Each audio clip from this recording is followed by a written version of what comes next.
From Hollywood, the Hollywood Radio Theater.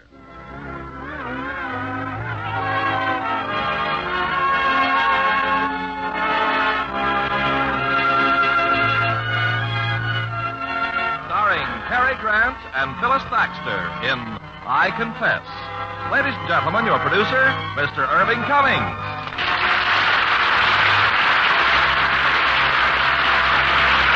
Greetings from Hollywood, ladies and gentlemen.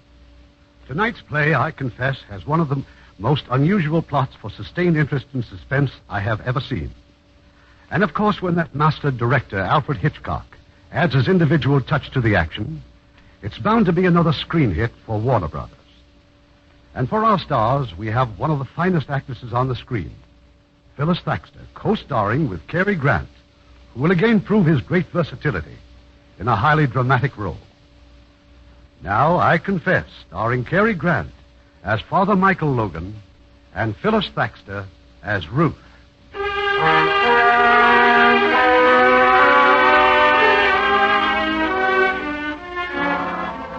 Night, the venerable city of Quebec. In the moonlight, the narrow cobble-side streets are all but deserted. A man, wearing the cassock of a priest, has darted into the rectory of a church. He sheds the cassock, and now he enters the church itself. Who is it? Who's there? It's Father Logan. Oh, Father Logan. I did not recognize you in the dark. Is that you, Keller? Yes, Father. Now, what are you doing here this time of night? I came in to pray. Is something wrong? Can I help you? No one can help me. I have abused your kindness. How? You who gave my wife and me a home here, right with the church, a job, even friendship. To me, a refugee, a German.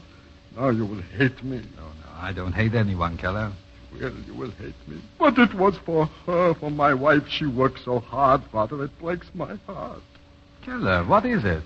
I must confess to you. I want to make a confession. All right, we'll go to the confessional. Yes. I want you to hear my confession.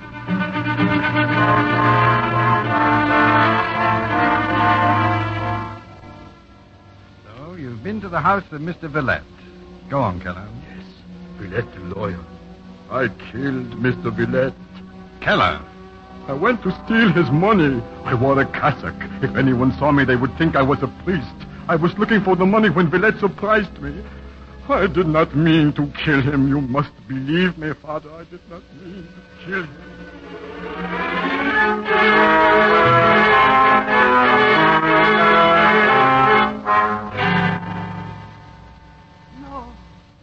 No, you didn't do it. Otto, you did not kill him. I have just come from confession. Oh.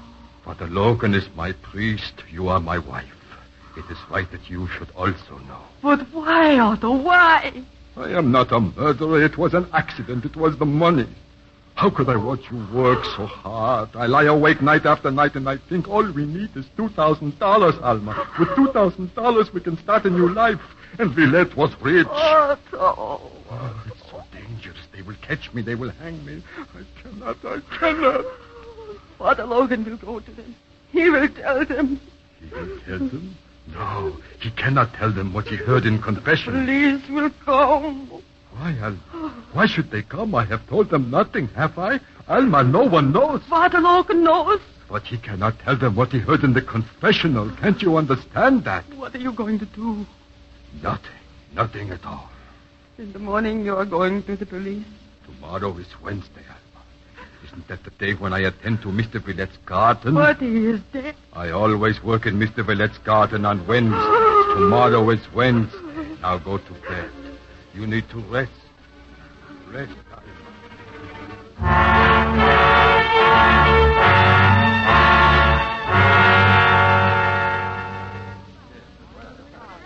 Can I help you, Father? We're trying to keep this crowd away from the house. You are the police? Yes. You've heard, haven't you, Mr. Villette's been murdered. Yes. I had an appointment here this morning. With Villette? Yes. Is there anything I can do? Well, if you had an appointment, you better go in the house. Do you mind? Not at all. Inspector LaRue's in there. Maybe he'd like to talk to you. This way.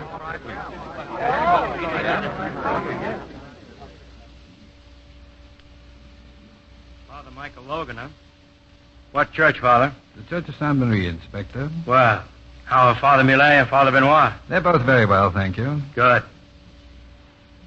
So you had an appointment with Villette? Yes. Anything special? No, there was something You've heard what's happened, of course, Father. Oh, we've got Keller in the next room. Keller? He works at the rectory, doesn't he? Yes. He and his wife work there. Poor devil's terrified. I've been waiting for him to settle down. I see. It was Keller who found the body. You don't mind if we call on you later? No, I'll be at the church. Maybe that we'd like to know what your appointment was all about, eh? Well, I'd better see Keller now. Yes, well, goodbye, Inspector. All right, Murphy, bring him in, will you, please? I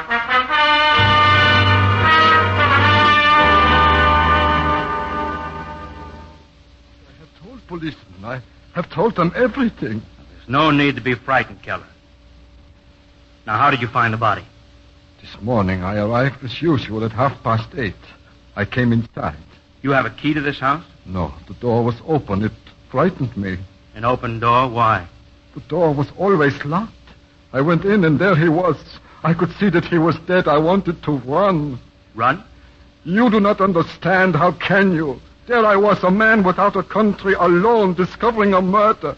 I thought of the police. I am always afraid of the police. This is a German fear, this fear. There's nothing to be afraid of here. Yes. Thank you, sir. Father Logan is here. I heard them say that Father Logan... Well, he was here. He's gone now. What will he think of me? Probably very highly if you can be of more help to us. Help? There are a few things I'd like to know. Now, when you first came into the house, did you call for Mr. Villette? Father Logan. Please, we can't talk here. But is it true? It's true, Ruth. Villette's been murdered. I can't believe it. Michael, we're free. We're free. Are we? Goodbye, Ruth.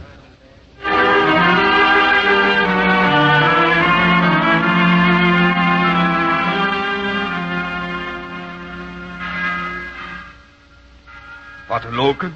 Come in, Keller. The police, they sent me home. I must talk to you, Father. Why? Why did you come to Villette's house?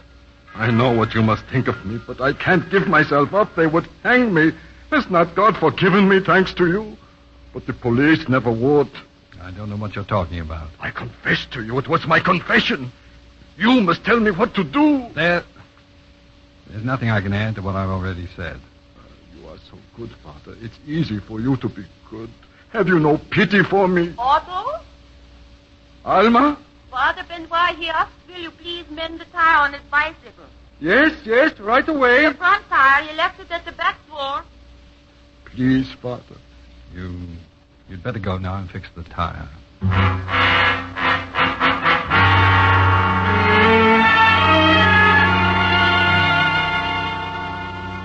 That's about it, Mr. Robertson. I said to myself, you're in no position to go to the Crown Prosecutor. You've got nothing to give him. But I'm here just the same, Mr. Robertson. Oh, you're quite a man, Inspector. Quite a man. Now, we know that Villette was murdered, strangled, and that robbery may have been the motive. But we're not certain. And no fingerprints and no suspects. Well, this should be very simple for you, LaRue. I took the liberty of bringing a girl along. A girl? Schoolgirl. Oh. Murphy's got her out there in the hall. Just a possibility, Mr. Robertson. All right, LaRue. Let's hear what she's got to say. Thank you, sir. So, you are Augustine. Yes, monsieur. Sorry you had to be dragged out from school, young lady. Oh, but I like to be dragged out from school, monsieur. Well, this is Mr. Robertson. He's the Crown Prosecutor. Now, your mother called to say that you passed the Villette house last night. That's right. And what time was that? 11 o'clock. A little after 11. I was babysitting for Madame Germaine, and I left her house at 11 o'clock. Well, shall we say the time was between 11 and 11:30? Yes. And I saw someone leaving Monsieur Villette's house. A man. A priest, monsieur. What? A priest. Augustine, this is very important. Are you sure? Quite sure, monsieur. I was walking by the Rue Valentin, and then suddenly there was this priest. He was coming out of the house and walking away. Did you see his face? No. How tall was he? Like you, monsieur. And was he fat or thin?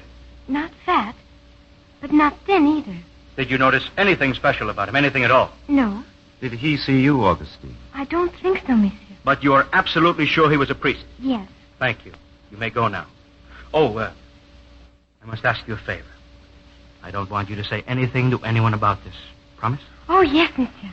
Goodbye. Goodbye, little one. And if you should need me again... Yes? It would be very nice if you could drag me out of school.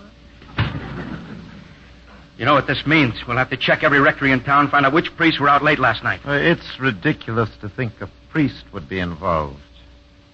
LaRue, you don't really think it could be a priest? Yes, maybe. There was a priest this morning who... Well? Nothing. I'll have to check further. But don't be so mysterious. Well, I should know something more by tomorrow. Good day, Mr. Robertson. And thank you.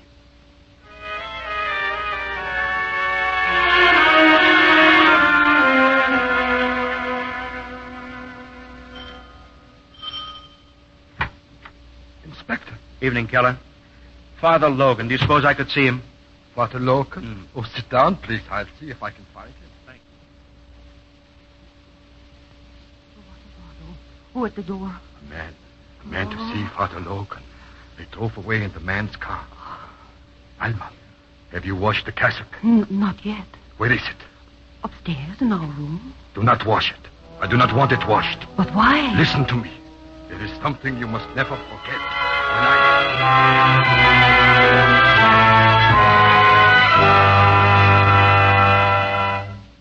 I suppose we might have had this little talk at the rectory, Father. Hope you don't mind coming here to my office. Not at all. As long as Father Millet knows where I am. You told him? Yes? Unpleasant bit of business, isn't it, Father?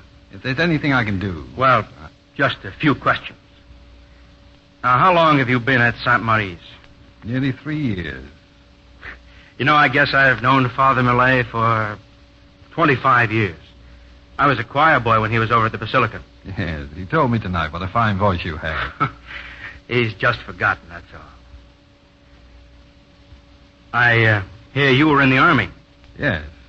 Got the military cross, hmm? Yes. You seem to have done a number of brave things. Well, I survived. Are you given to understatement, Father? Well, that depends. Now, this case, this Villette murder, it's all understatement so far. You knew Villette, right?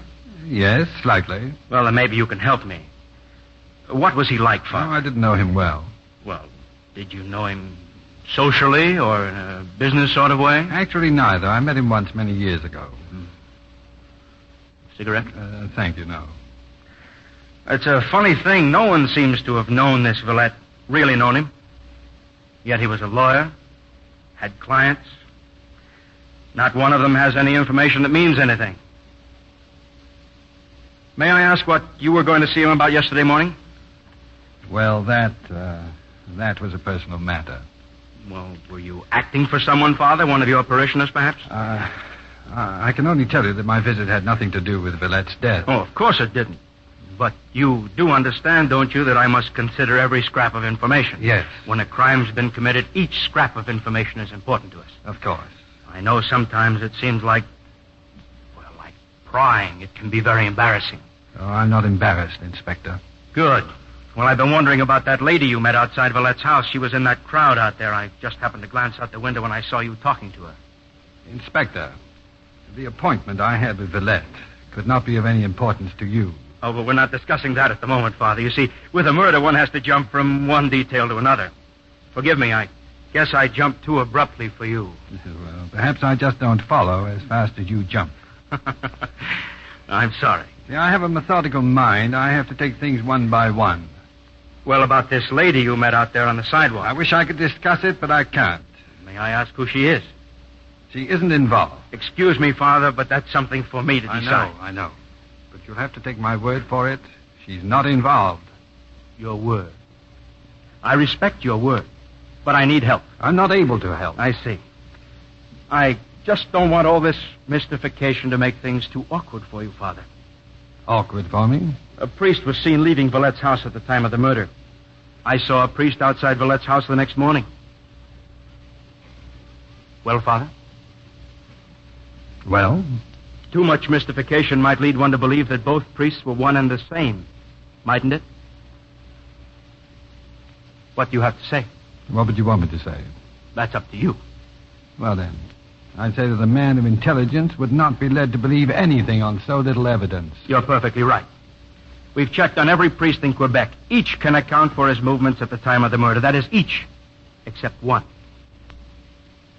Where were you at 11 o'clock, Father? I was walking. Alone?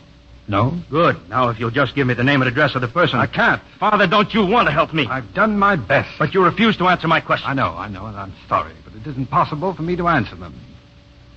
It's a pity. A great pity. But I thank you for coming, Father. Good night. Good night, Inspector.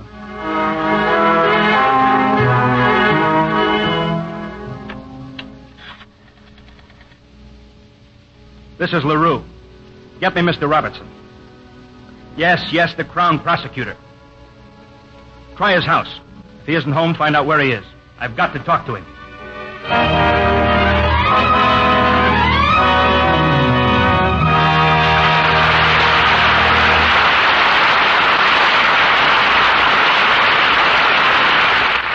You know, sometimes a soldier finds his greatest opportunities for service in something outside the line of duty.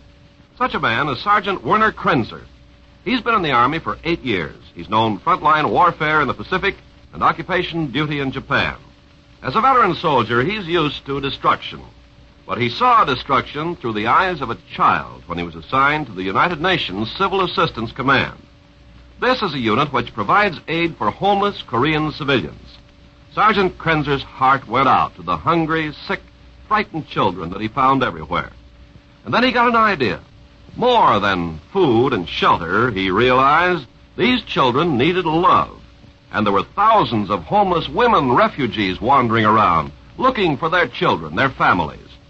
Krenzer wasn't able to find each mother's own child, but he could ask her to care for a deserted waif.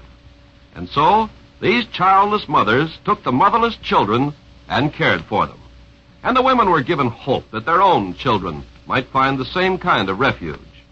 Even though they still live within the sound of guns and planes, there's new faith and hope in their eyes. Such acts by you and your friends today are shaping our world of tomorrow. Now our producer, Mr. Cummings. Act 2 of I Confess, starring Cary Grant as Father Michael Logan and Phyllis Thaxter as Ruth.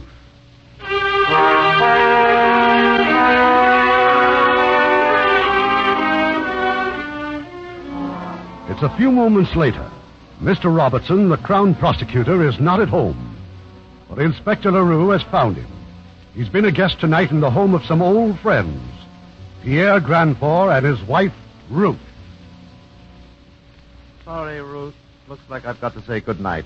That phone call just now.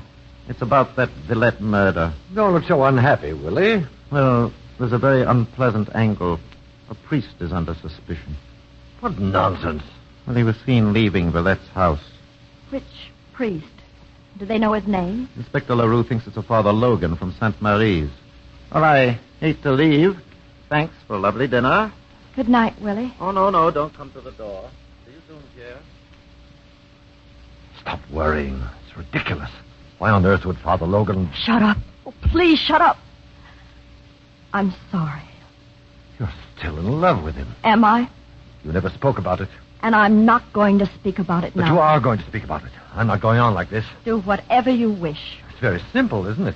What does one do when his wife's in love with a priest? You can leave me. How easily you can say that. I'm not in love with you. I have never been in love with you. You know that. I never wanted to believe it. That's not my fault. I've never pretended anything with you. I hope he's in trouble. Terrible trouble. Oh, Michael. Michael.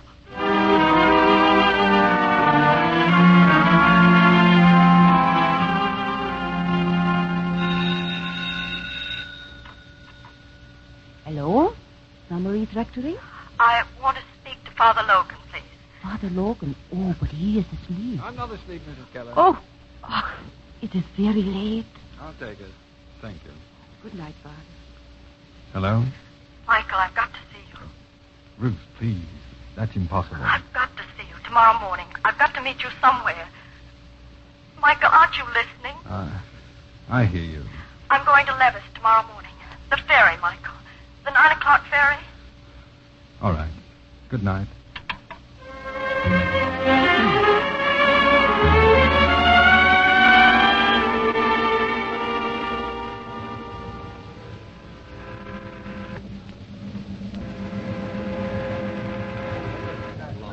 Well, good morning.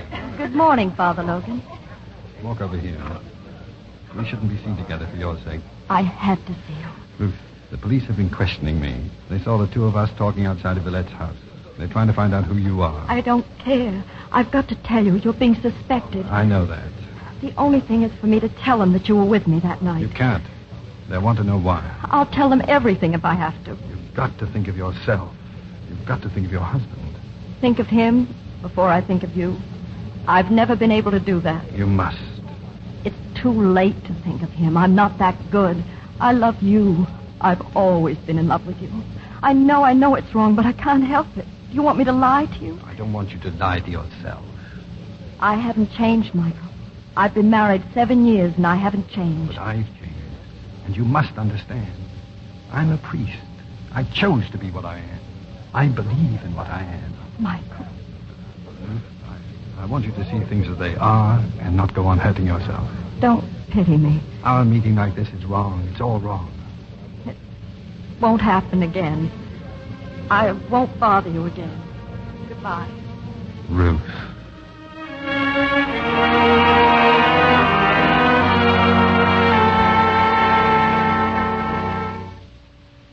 Who was it? Who just telephoned?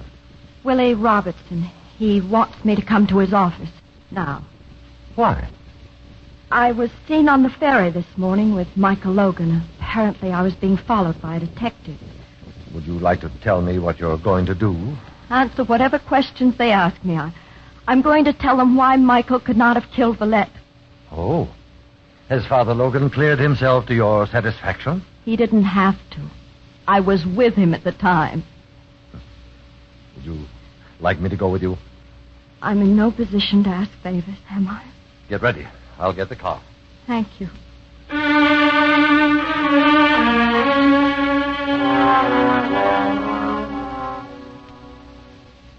Ruth. Yeah, I'm so terribly sorry about all this. Oh, this is Inspector LaRue. Good evening. Inspector LaRue has promised to keep all this from the press. That is, I'll do my best. Oh, please, won't you sit down? Thank you. Father Logan is here. Here? Yes, the other room. If you'll join us, Father, please. Good evening, Father Logan. Good evening. Good evening. Father Logan. May we begin, please? What is it you want to know? Madame, you met Father Logan on the ferry this morning. Yes.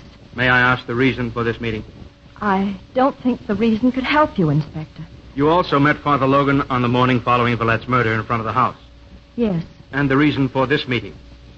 I had an appointment with Monsieur Villette. But Father Logan, knowing of the murder, stopped you from entering the house. Am I right? Yes. Of course, Father did not know you had an appointment. But he did know. The night before, I'd met Father Logan. I told him I was going to see Villette at 9:30 the following morning. Madame, just so I don't misunderstand. You met Father Logan on the night that Villette was murdered? Yes. Where? We took a drive in on my car. At what time, please? Between 9 and 11. Are you sure of the time, Madame? Yes, I came home just after 11. My husband had come in just 5 minutes before. That's correct, Inspector. You told your husband that you'd just seen Father Logan? No, I did not tell my husband. Inspector, I beg you. Must your questions be so personal? Madame, do you understand why I must ask these questions? Yes. And I came here to tell you that Father Logan could not have been involved in Monsieur Villette's death, because I was with him at the time. I accept everything you have said, Madame. But I must know the reason for your appointment with Villette. Villette was blackmailing me. He was what? I met Father Logan to ask his advice. But your husband? You had not told your husband about this? No, it was nothing to do with my husband. You turned to Father Logan for advice, but not to your husband. Father Logan is an old friend. Then he knew that you were being blackmailed. How could he? I hadn't seen him in years. But you just called him an old friend. Inspector LaRue. Yes, just a moment, LaRue. My wife is not under oath. She doesn't have to answer these questions. Monsieur, I have only one more question. Why were you being blackmailed, Madame? You needn't answer that. Why shouldn't she? Ruth, It isn't necessary. Don't answer. Madame, are you trying to protect Father Logan? From what? He hasn't done anything. It would seem as if he had. You don't care whom I hurt, do you? Just as long as I answer your question. Madame, a man has been murdered. Ruth, if you think you'd like the advice of a lawyer... Thanks, Willie. I don't think that will be necessary. The blackmail was about me and Father Logan, Inspector. You were aware of this, Father? Yes. If you will continue, Madame. I'll have to go back a long time, to the beginning of the war. It was long before Michael had entered the church. He was working then for the government, and we'd fallen in love. He was one of the first to volunteer. I hated him for that. I was selfish even then. He took things so seriously. War and love. Yes, even love. I begged him to marry me before he left, but he wouldn't. It seemed so long ago. Ruth, how could you talk of our getting married? You know I'll be shipping out soon. Oh, but darling, that's why I want to marry you. Aren't there enough widows as it is? Michael. You think I don't love you enough. I love you too much. Much too much. Don't you see? There's just no telling when I'll get back. Or if I ever will. Meanwhile, you'd better forget about me. How can you say that if you love me? If I love you. There never can be anyone else. Never. Ruth, won't you understand? It's so unfair to you. You think it's fair to tell me to forget you? You know something? You're a very stubborn girl, aren't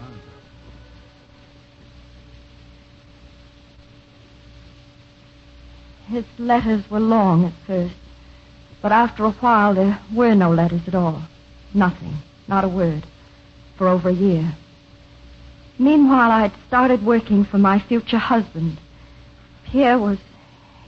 Ruth, you don't have to tell them. You don't have to tell them anything more. I want to. You were very kind to me, Pierre. You realized I was unhappy. Like all kind people, you never asked me why. I was in love with you. Anyway, 6 months later, we were married. When the war was over, Michael came home. I was at the dock the day the boat arrived. We arranged to meet the following afternoon. It was a lovely day, the end of the summer. We took the ferry and went over to the island. We started to walk, and Michael told me the thoughts that had come to him during the war. The war had changed him. Then suddenly a storm came.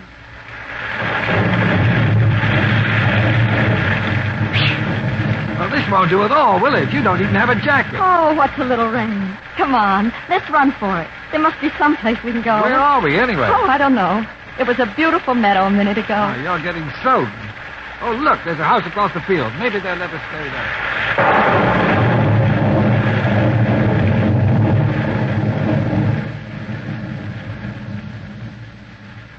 The house was closed, Inspector. Locked. The storm grew worse. There was a summer house in the garden. A roof and lattice and ivy. It was the only shelter we could find. Sometime during the night, the rain stopped. It was sunlight that awakened me. Michael was seated at a table, his head on his arms. He was still asleep. And then a man came walking through the garden. Well, I've been entertaining guests, I see. He called again, and Michael wakened. What a charming rendezvous. I trust you and the lady were not disturbed during the night.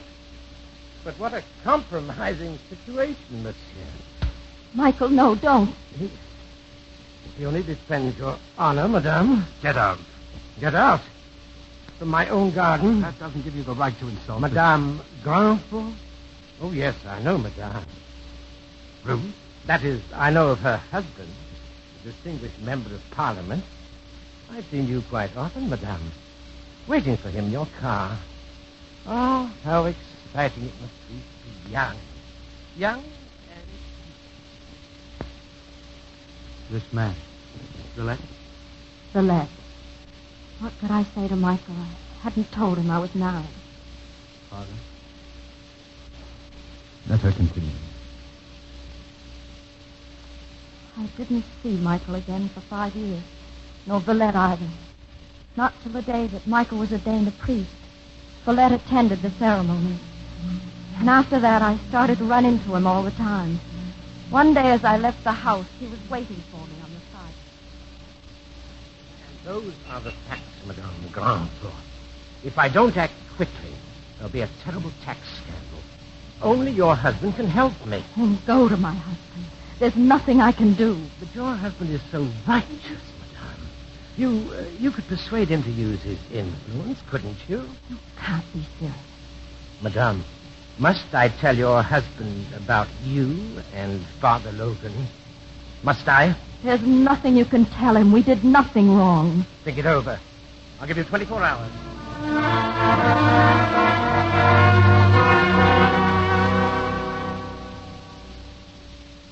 I was helpless, frantic. If Villette started to talk, Pierre's career in politics would be finished. I thought that maybe Michael might help. I telephoned him at the rectory. We met that night. As we drove around the city, I told him what had happened. I want you to take me back to the rectory, Ruth, and then I want you to go home. What are you going to do? Leave Villette to me. I'll talk to him. Can you meet me in front of his house tomorrow morning, say at 9:30? Yes, of course. It'll be all right, Ruth. Villette will listen to reason. Don't worry about it anymore. So that explains your appointment with Villette. Yes, I see. I arrived at 9:30. I couldn't understand why the crowd had gathered. Then I saw Michael, and he told me Villette was dead.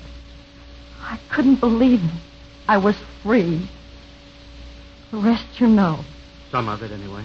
Inspector, may my wife leave now? Certainly. Father Logan has his alibi now, doesn't he, Willie? Of course. Thank you. Ruth, come. Good night. Thank you, Madame, for your help today. Yeah. Would you like to go now, Father? I said, would you like to go now? Go? It's been a terrible ordeal. We're very grateful. Yes. Good night. Well, it's over, Inspector. Is it, sir? I'd like you to see this report. What report? Dr. Bonnard, the autopsy surgeon. He claims that Villette could not have died before 11:30. Oh, wait Madame a moment. Brownforth said that she left Father Logan at 11. You can do a lot of things in 30 minutes. I had never quite understood why Father Logan should have killed Villette. But now I think I can understand. And I thought it was over. I'm afraid not, Mr. Robertson. Only beginning.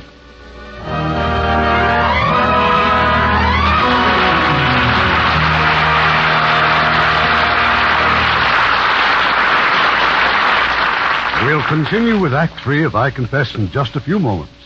Make a friend, and you make an ally. There's a thought for you to keep in mind, as many another American has. Ever heard of Billy Brown? Well, for over a year now, young Billy, a high school senior of Yorktown Heights, New York, has broadcast a 15-minute program over the Voice of America.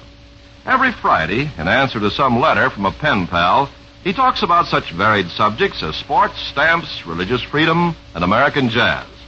The program is repeated in Urdu, a language spoken in India and Pakistan, and beamed to Asia. In 1 month, Billy answered 627 letters from 35 countries. When one pen pal asked about student government in American high schools, Billy tape recorded a 5-minute student meeting in his school. For a while, it looked as if Billy's program might be discontinued, but it had become so successful that the local Rotary Club set up a special committee to raise funds for its continuation and for the purchase of postage and stationery so Billy could continue to correspond personally with his overseas pen pals. Recently, Pakistan's ambassador to the U.S. and his family visited Billy at his home for a weekend. And later, the envoy invited the Brown family to Washington, where Billy received a reward for his, as the citation read, contribution to the growing spirit of brotherhood between the youth of America and the youth of Pakistan. Although Billy Brown plans to enter law school, he hopes to continue with his radio program, for, like so many other Americans, he's discovered that by helping others, you help your country.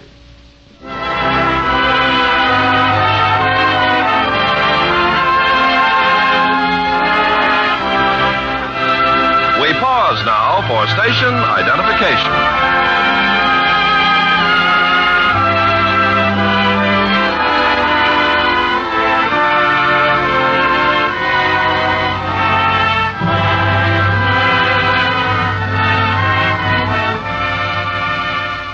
curtain rises on Act 3 of I Confess, starring Cary Grant as Father Michael Logan and Phyllis Thaxter as Ruth.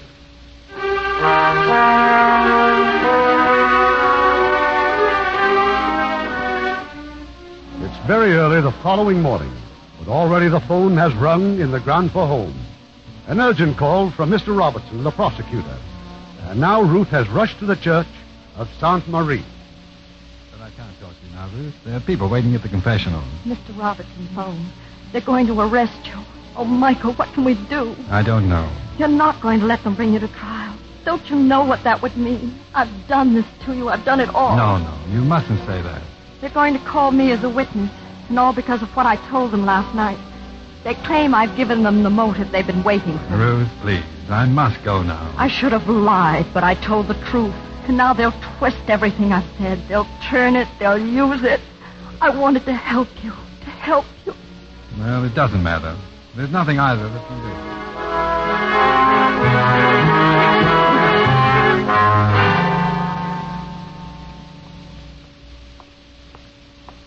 Logan. Keller? What is it? I can talk to you now. You are through with confessions? Yes. You have been talking to the police. They asked about me. You told them about me? I'm going to be arrested, Keller. You? You are trying to frighten me. You think by telling me that I will give myself up. So what are you going to do when they arrest you? I don't know. You are frightened. Maybe they will hang you instead of me, and that frightens you. But you can't tell them, can you? You can't tell them as long as you are a priest.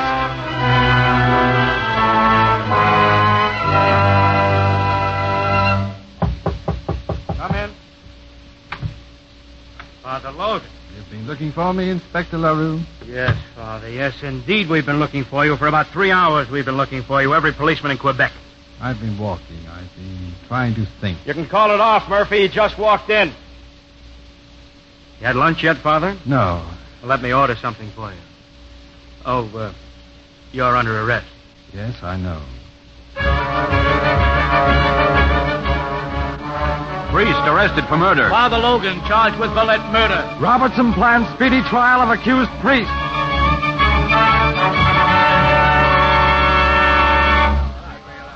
So, if you will tell the court once again, Sergeant Murphy, where did you find this priestly garment, this cassock?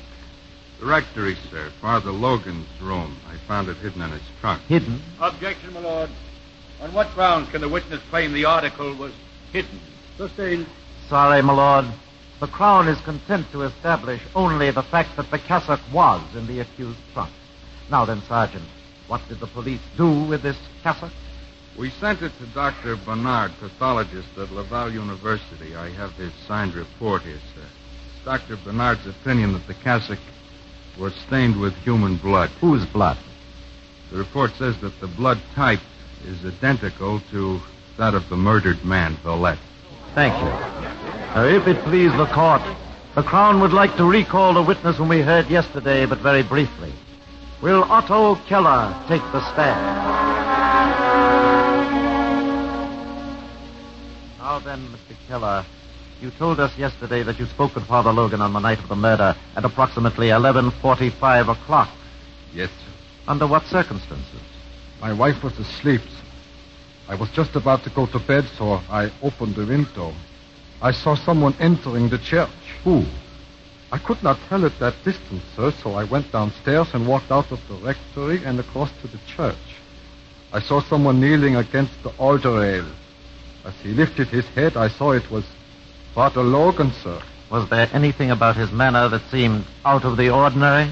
He seemed so distressed, sir. I asked him if he were ill. He said no. He said I should go back and leave him alone. Did you go back? No, sir. Father Logan had always been so very kind to my wife and to me. I wanted to help him if I could. Well? He told me again to leave him alone, so I went back to our room. Your witness, Mr. Crawley. The defense waives examination at this time, my lord. Waives examination. Then the Crown calls Madame Granfor to the stand. Madame Ruth Granfor, please. I can't answer your questions in any other way. How can I, when you repeatedly twist my words around and rephrase them? The witness will kindly confine herself to answer as to the facts. Madame Grandfort, you just told us you were in love with the accused prior to the war? Yes. But what we are trying to find out is whether or not you were still in love with the accused on that night of Villette's murder. Yes. Thank you. And how often had you met with him between the night at the summer house on the island and the night Villette was killed? Never. You want this court to believe that a woman in love doesn't make some attempt to meet her lover? My lord. This line of questioning doesn't seem particularly relevant. But it is, my lord. I am trying to discover whether or not Villette's blackmail was based on his knowledge not merely of a single meeting between the accused and the witness, but of a continuous, uninterrupted series of... No, that's not true. It's not true. My lord, the witness appears to be on the verge of hysteria. May I excuse her for the moment and call the accused? Does the defense object? No objections, my lord. Call the accused. Father Michael Lowe.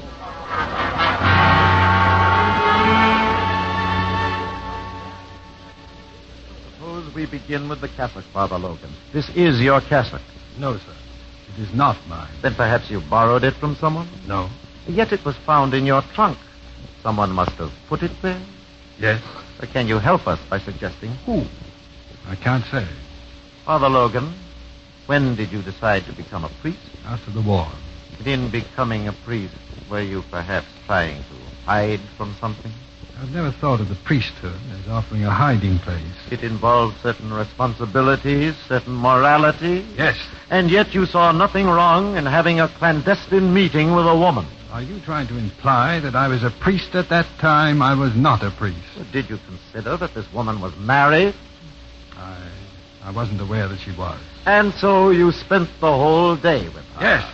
Yes, we were good friends. I hadn't seen her in over 3 years. Such good friends that you made no effort to go home that night? We were caught in a storm. Oh, then the storm was the villain. I saw nothing wrong in being caught in a storm. Nothing wrong.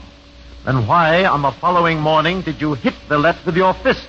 Were you anxious to protect Madame's reputation? Yes. Oh, then her reputation was endangered. You suddenly realized there was something more than merely being caught in a storm. Villette made insinuations. My argument with Villette had nothing to do with any sudden realization. But you hit him in anger. Yes. You hit a man when he merely intruded upon a harmless situation. Then surely you are capable of far more violence when that same man blackmails your friend, Madame Grandfort. I am not capable of murder. You would go to such a man, and unable to control your temper, unable to face a public scandal, you would turn again to physical force. No, I would not. No, you would not. You say that you and Madame separated at 11 o'clock on the night of the murder. That's right, yes. Then it was possible for you to be at Villette's house by 11:30. Yes, it was possible, but I did not go there. I went back to the rectory. And what did you do, Father Logan? I went up to my room. Then I went downstairs and into the church. Did you see anyone there? Otto Keller. But Mr. Keller has told the court that the time then was 11:45 or after. That isn't true. Then perhaps you are prepared to tell us the truth. I have told you the truth. That is all you have to say. That is all. And I say that you did not return to the rectory until 11:45 or after. That you had met with Villette, that he threatened you with exposure, and that you then proceeded to kill him. No.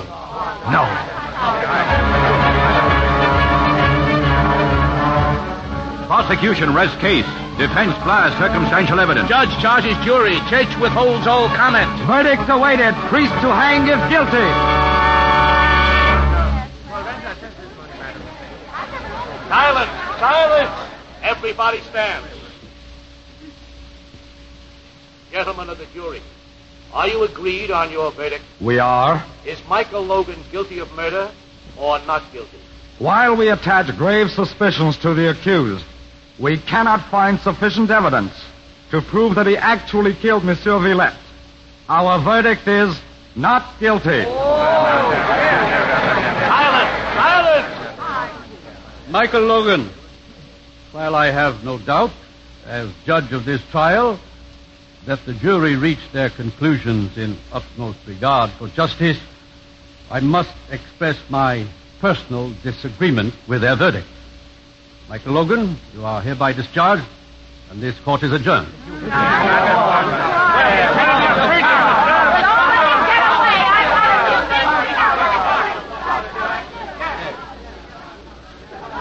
Well, LaRue, I told you the cassock wouldn't be enough. They've ruined him. Why couldn't they just have said not guilty and let it go at that? Are you satisfied, Willie? Are you satisfied with all this? Do you think I enjoyed it, Pierre?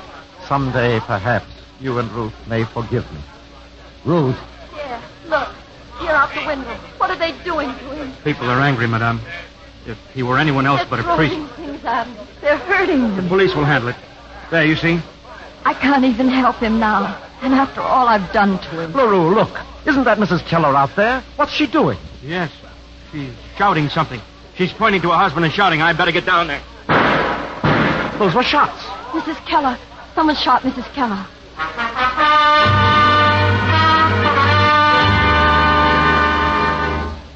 What is it, Murphy? What happened? He was running toward me, Mrs. Keller. She kept shouting, "He's innocent. The priest is innocent." Keller was about 20 feet in back of her. He shot her twice. Where is she? They've just taken her to that shop over there. Who's getting her statement? No one, sir. She's dead.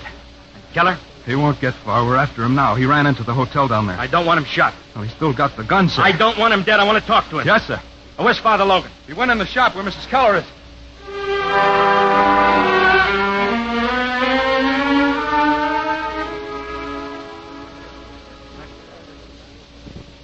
Well, Father? All she was able to say was, "Forgive me." We should have Keller in a few minutes. Now, what about him? Well, I'm not sure what you mean. Why did he shoot his wife? Why did she say you were innocent? I can't answer that. Keller worked in the rectory. He also worked as Villette's gardener. What else can you tell me about it? Will you let me try to talk to him? We've got to catch him first. All right, Father, come along. He's somewhere in the hotel. Thank you.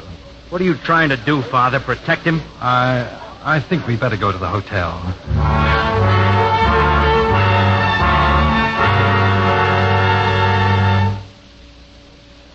We've got him cornered, Inspector. Behind those doors is a ballroom. No place to hide. Just the floor and a stage. Every exit's covered. All right. I just sent Baruch for tear gas. Oh, no, please. Let me try to talk to him. No.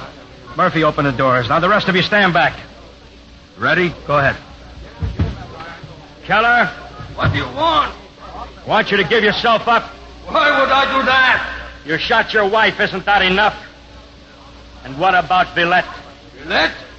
So the priest talked. Logan, where are you, Father Logan? Keller. So you are there. How kindly you hear my confession. And then a little shame, a little violence. That's all it takes to make you talk. I'm going in there. Now get back, Father, or kill you. Oh, you show yourself the hypocrite, the pretender. I thought you would rather die than to betray your faith. Keep him covered, Murphy. Yes, sir. Now get ready. Aim for Keller's shoulder. Make him drop the gun. Be easier to hit his leg, sir. Shoulder, the right shoulder. Gonna shoot now, Keller. Drop your gun and we shoot. Oh, no. Don't make them do it, Keller. That is all you have to tell me.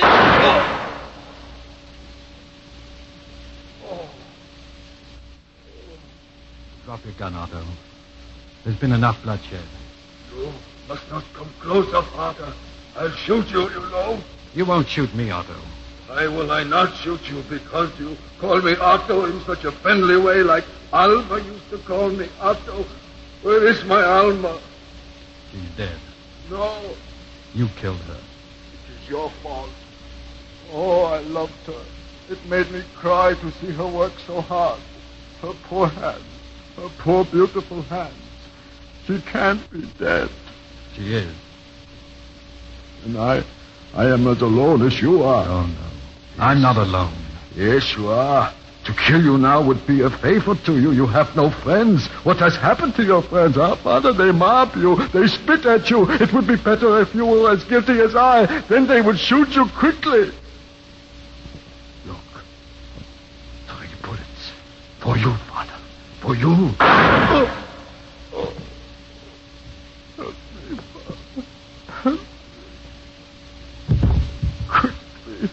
Get a doctor, the hotel doctor. Father, stand back, please, all of you. Forgive my head. Hold my head. Yes, Otto. Pray. Ego te absolvo, in nomine Patris, et Filii, et Spiritus Sancti. Amen.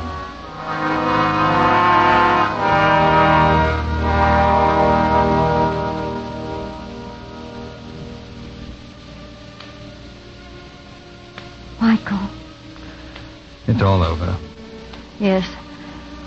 I want you to know I'm going home with my husband.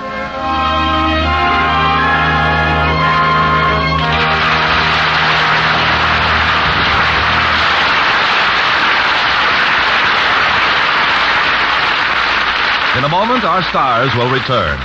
Sergeant Kenneth Kaiser was the first man of the 40th Infantry Division to die in Korean combat.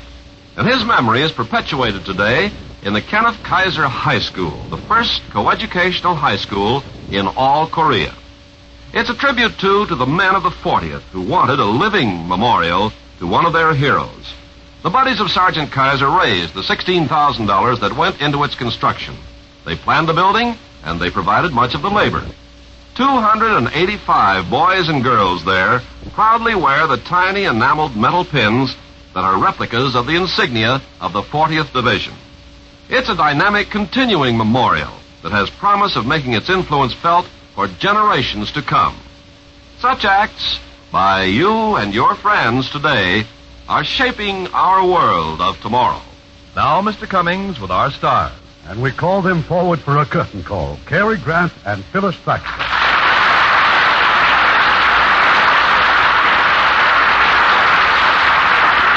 Cary, I certainly enjoyed your work in a dramatic part. I think people are inclined to forget what a fine dramatic actor Cary is. Well, of course. Well, it was nothing. I just play anything at all. Anything from comedy to opera. Bang, bang. You sing opera, Cary? Of course, I used to be in those romantic musicals, where everybody raises a stein to dear old USC. I even had a solo. Oh, you did? What did you sing? Hi, Barmaid. Or was it Hey, Barmaid? Why don't you combine your talents and sing comic opera? Remember the Beggar's Opera? Oh, yes. Laurence Olivier just made the famous old comic opera into a motion picture in England for Warner Brothers. He's pretty versatile, too. Yeah, well, I think I'll leave singing in Shakespeare to Sir Lawrence, and I'll just stick to drama and comedy. Very wise, Cary. What's for next week, Irving? It's not only one of 20th Century Fox finest pictures, but it tells the story of some of our most exciting American history. It's the great love story of Rachel and Andrew Jackson in The President's Lady. And as our stars, we'll have dynamic Charlton Heston recreating his original role. And as his co-star, lovely and talented, Joan Fontaine. Oh, that will be a wonderful show. Good night. Good night. Good night. See you soon.